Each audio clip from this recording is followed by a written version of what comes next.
The future forward isn't digital this or digital that, but rather it's about harmony.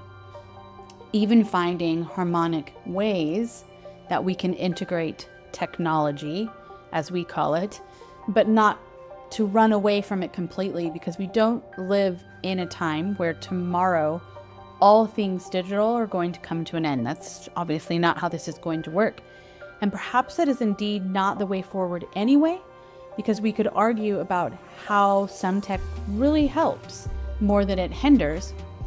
However, this is, of course, about who owns that tech, who owns that platform, and then how they're using the data that they extract. And this is figuring out in this way forward a way to create more resonance rather than that data point of extraction that really is meant to fragment and fracture even further. We are standing at the threshold where the very tools that have been used for a long time, for decades now, have been used more for distortion. But now those things must be retuned to find resonance, meaning that they work with our bodies, with the earth. And these systems can allow us to really create more coherence so that we can all come more and more into a unified whole, because it only begins from the within and it doesn't happen out here. So what we're going to talk about in this video today is that right now isn't really about throwing away technology, running away from it, fearing technology like it's doing something to us. Rather, it's about reclaiming its function as a mirror and not seeking it to become some kind of master of our lives.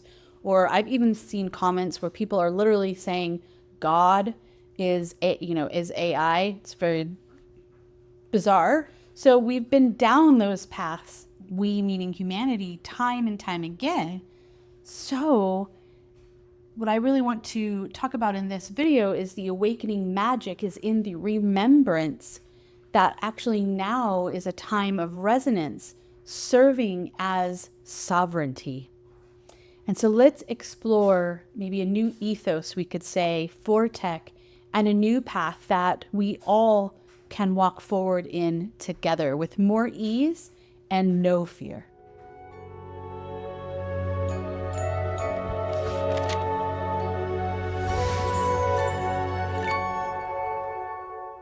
Hello, I'm Natalie, and I'm the creator of Awakening Magick, and also I'm the co-founder of Forge and Flow with my husband, Mark. There are links below if you want to explore the multi-dimensional wellness framework and sacred business alignment offerings that we have.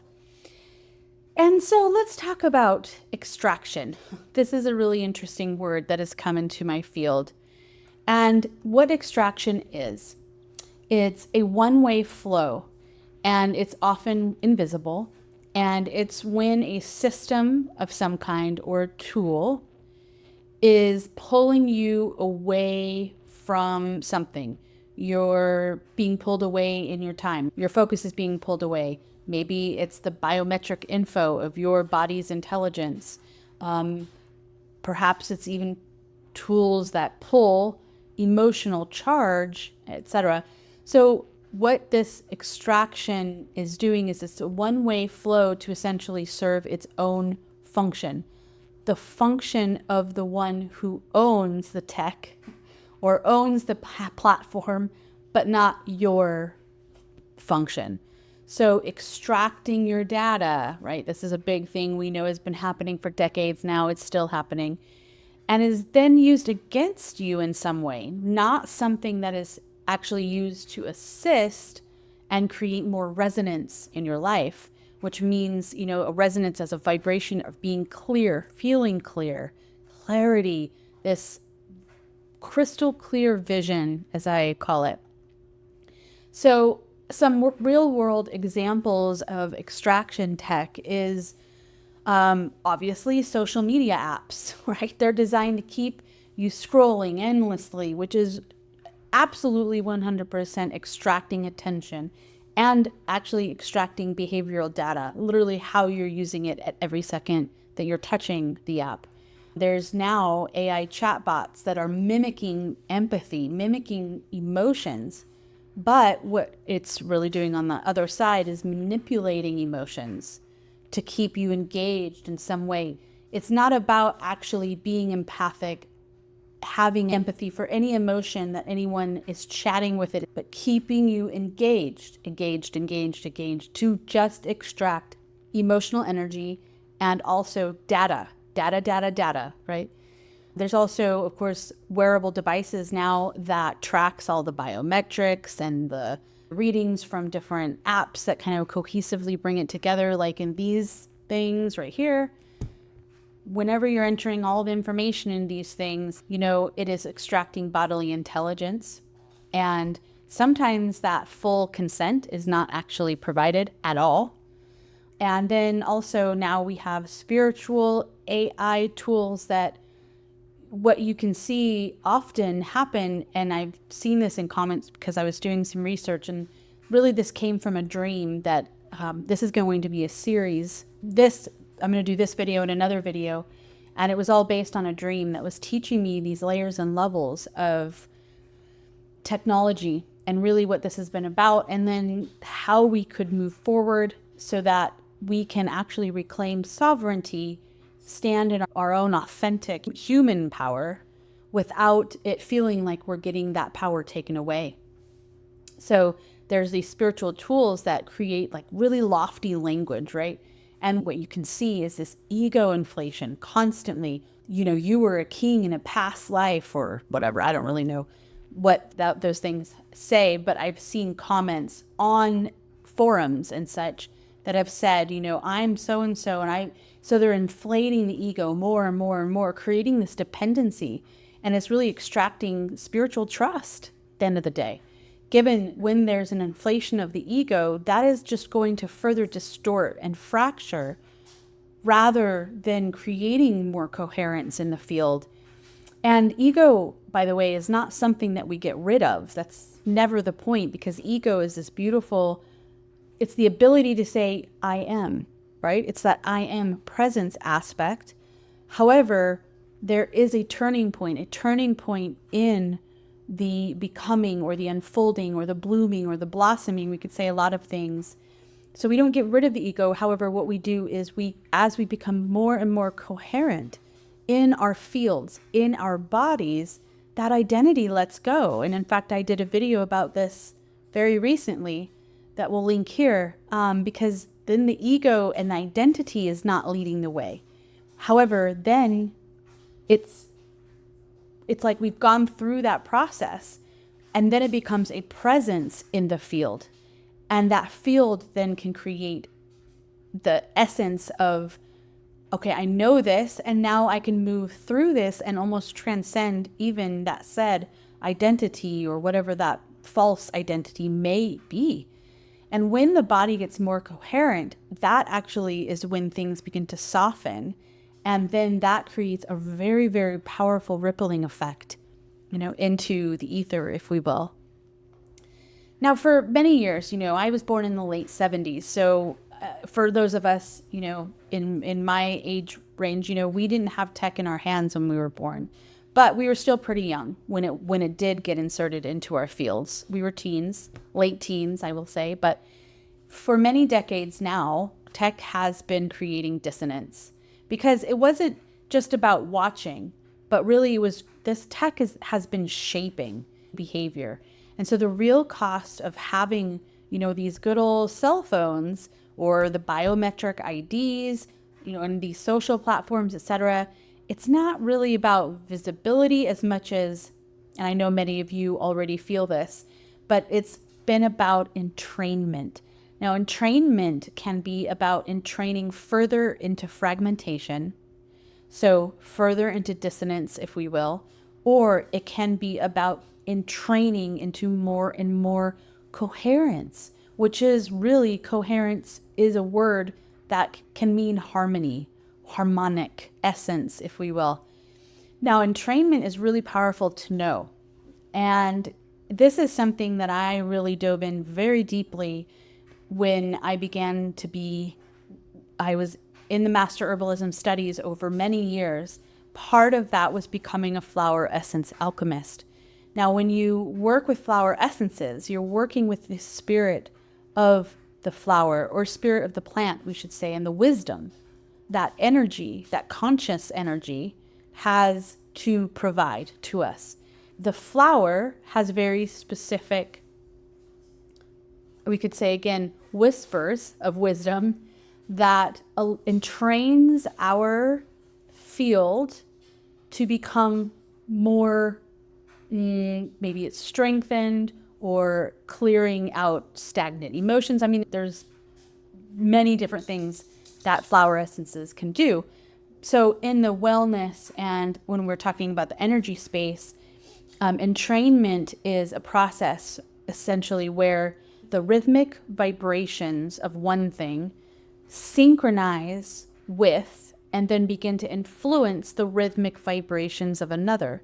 So a rhythm or a frequency then adjusts to match another more dominant, if we will, rhythm or frequency, or dominant may not be the right word, but maybe it's more expressive. Essentially, it's when one will synchronize with the other. And where this gets interesting is the synchronization happens automatically. And it can be most obvious with like sound waves or even biological rhythms. But it's also applied to the subtle energetic frequencies. And that's what I'm really talking about in terms of the flower essence. It's very subtle frequencies. Now, we could sadly say that the tech we know has been, and what it has been used for up to this point, has been utilized in more of a way of entrainment to fragment rather than entrainment to harmonize. So kids today especially have been the most vulnerable. And it's not because they're weak. That has nothing to do with it. Actually, they're the most harmonic in nature based on the plain fact that they inherently have less distortion due to the newness of being in this current world's vibration that is changing very quickly for the positive, might I say, or for the more coherent, which is positive. So when we give like an unsealed tech device and we put it into that undeveloped field, which is a KED, that is basically the equivalent of when you place a tuning fork next to a magnetized wire, right? Talk about frazzle, talk about distortion, right? So that is when distortion enters in before even the emotional and soul level inner standing and communication even has arrived into that field. So this is why we see so many strange things happening today, and why, putting an emphasis on really protecting kids and right now and into the future is really, really vital. So, for example, when a phone is left on at night, this becomes what you could call as a leaky capacitor, okay? So it's not just a digital signal. That's something we need to really get, but it is a psychic entry point. So whether you have it on airplane mode or not, unfortunately, even in airplane mode, it still pulses an electromagnetic bandwidth. A really important practice for us all is that I like to share is about creating a truly sacred space when you're sleeping in your home, not allowing any of those unwanted pulses into your field or anyone's field in the home, whether it's even your fur babies and, especially children, of course, as well. That way you're helping to seal and allowing the astral layer of the energetic body to even be more protected. And this means that the mirror cannot be hacked when the reflection belongs to the sovereign. So that's a really big one. The mirror cannot be hacked when the reflection belongs to the sovereign. So a new ethos and a way that we can look at tech is, what if technology could be used in a way that really nourishes our well-being instead of continuously drains us? the tech and the owner of the platforms, the owners of the tech, it requires a whole new placement of humans who are going to create it anew.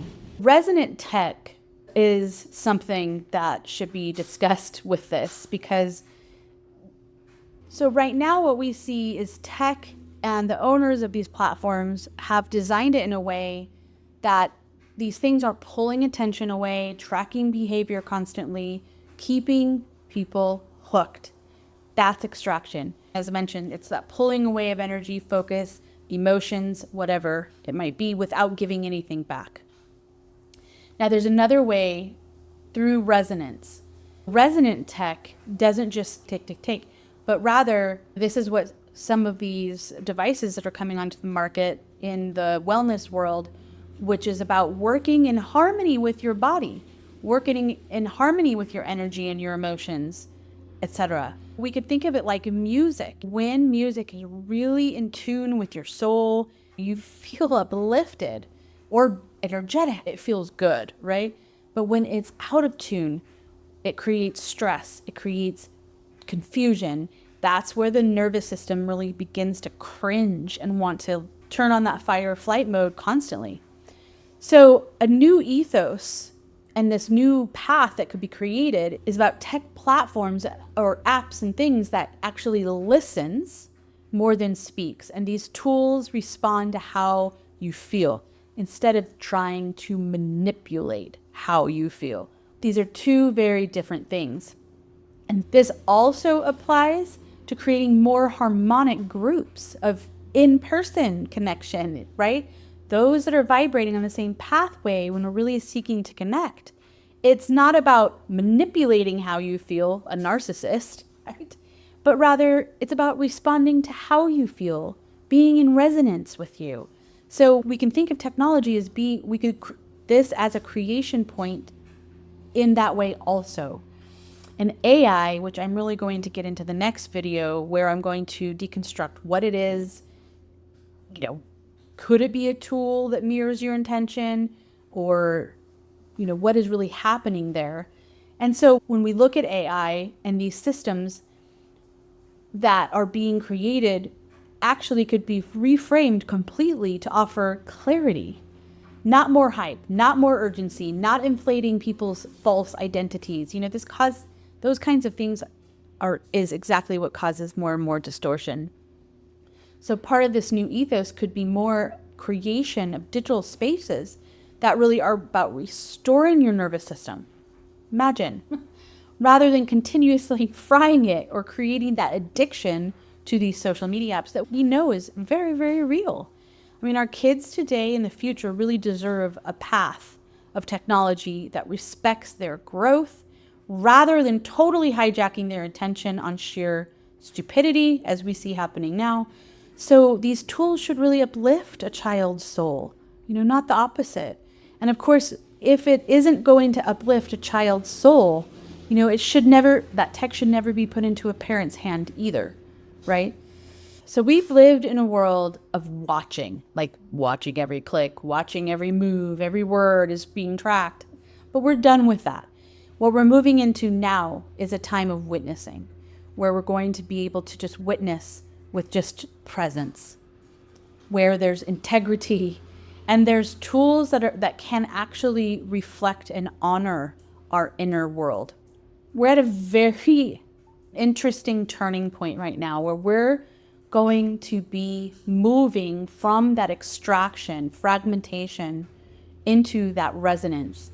And what the most vital element is in this turning point is about the technology that we choose, or, as parents, even the parents choosing to support for their children. It's about our choice, what we're choosing to support, even the tech that is being chosen to be created by this new wave of people going into those fields, or that which we are inviting into our lives and the lives of kids.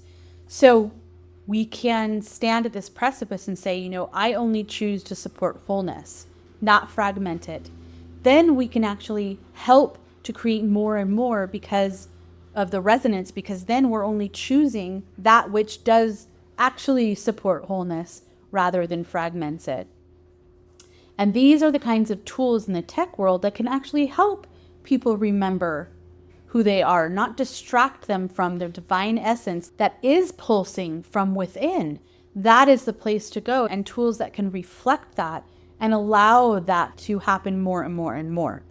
Now, the good news is that coherence spreads faster than dissonance. So this is the whole powerful message here, is that it is coherence that quickens. And so this is really what the new earth has always meant. It's an earth that is becoming coherent, and we are the cells within the earth that also become coherent. So once a more critical mass is reached, what is going to be revealed more and more and more is magnificent. Now, this has already begun, and I've spoken of this much in a lot of the Awakening Magic work and videos and such. And if, again, I were to put this into one word, coherence is really the magic that I'm talking about. That is the ethos. And so one human that is in full harmonic tone can actually entrain thousands to become harmonic too.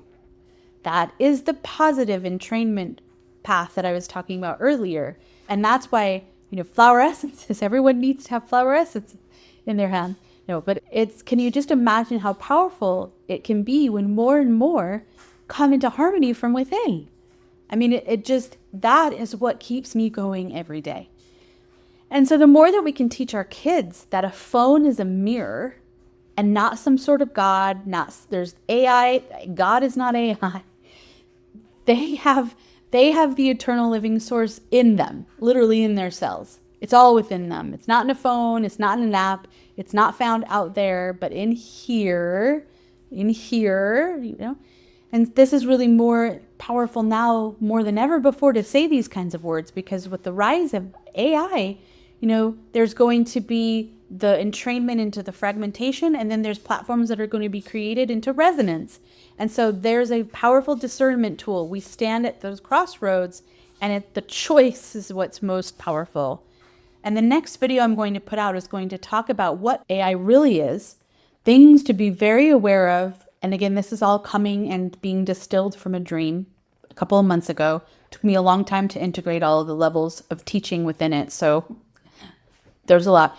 And remembering tech is a tool. It's a tool. It's not an oracle. It's not a place to go for all the answers, because eventually, as the field gets more and more coherent, as the body clears, because this takes work, as the body becomes more purified, as you remineralize from within your body, when you become strengthened from within your body through vibrational practices, when that energy is clear, when the body is clear, that is what equates to coming into coherence. And that is when all the answers really begin to shine through in powerful ways. And this is when coherence happens. And this is when more amazing things begin to happen and unfold and blossom. And so the point of talking about this as well is just to also offer that sealing your devices when you're in meditation, when you're at nighttime, like I said before, turn it off. Whenever you're doing sacred work, they're out of the picture. Now, it's sort of hard because we are in this world where we're doing it this way, but, even just taking this and throwing it somewhere, turning it off can assist in that. And as more rolls out over time, we'll see more of those resonant platforms coming into play. And so this is really the time we see AI just getting shoved into our faces all the time. But again, we can speak to those platforms from a place of sovereignty. And as I said before, one of the most important aspects of this is that the mirror cannot be hacked when reflection belongs to the sovereign. This inorganic and synthetic grid that we see everywhere, the power lines, all this stuff, cannot capture what radiates from coherence. So that's another aspect of this. So in coherence, when your field is in that coherent field, and that begins from even the remineralization from within the body, which is the work that I do in my sessions, for example, when that happens, when the coherence begins to come into full, when it is turned on fully, that is when nothing can leak. You've heard about sealing your aura, but that is not just a spiritual esoteric practice. That is actually also a physical practice, because it's purifying the body. And that alone, in that process, you're becoming more sealed, sacred. And then your breath actually becomes a firewall. And for those of you with kids, how powerful would it be to see things in this new way? Because I know there's many conscious, beautiful guardian parents showing their kiddos that they are resonators, not consumers. Their signal cannot be stolen. Now, what we're seeing is, signals are distorted. But if we can teach them that their tech can only become a mirror, and again, the whole saying about the mirror cannot be hacked when the reflection belongs to the sovereign, when they can start to feel that in their bodies, they can realize that the tech isn't going to be a tether and it's not going to distort them further. But again, it can become a mirror. So there's a very different. And even in distortion, remembering there's nothing that gets destroyed. There's nothing that gets broken. Distortion and dissonance, when that has creeped in, it's about coming back into coherence. So it's an imbalance that gets balanced. And coming back into that harmonic union is absolutely where we're at. We're coming back into origin point, the spiral. And that is what we're seeing happening in this world. And this is the very pivotal moment in time where choices really are very important. And we're not meant, I really don't feel we're meant to flee the machines and be, freaked out about it, but rather we get to create this new path, as we get to recode the tech with a more powerful tone of coherence. And as the earth and more of us, as the earth's living cells, again, come in more and more coherence within our own fields, the earth's original and organic architecture is becoming more phase locked every single time that happens. And so we don't have to run away. We don't have to worry about it. We don't have to get all freaked out, but rather we just create a new way of becoming with this. And so in the next video, as I mentioned, I'm going to talk about navigating AI and sovereignty simultaneously and getting more into that and more into the ethics around this all so that we can stand in our own authentic human innate power rather than allowing us to feel like our power is being stripped away. It depends on how we stand, depends on how we rise, depends on how we purify every single day as we step more and more into harmonic resonance and becoming harmonic and becoming pure from within our own fields. So I hope you can join me for the next video. Thank you so much for watching, and I hope that this assists in your highest evolution pathway to awaken more of your organic and pure magic from within. And again, the coming next is navigating AI and sovereignty. And this is where I'll dig into ethics, energetic safety, and recoding discernment in this huge shift.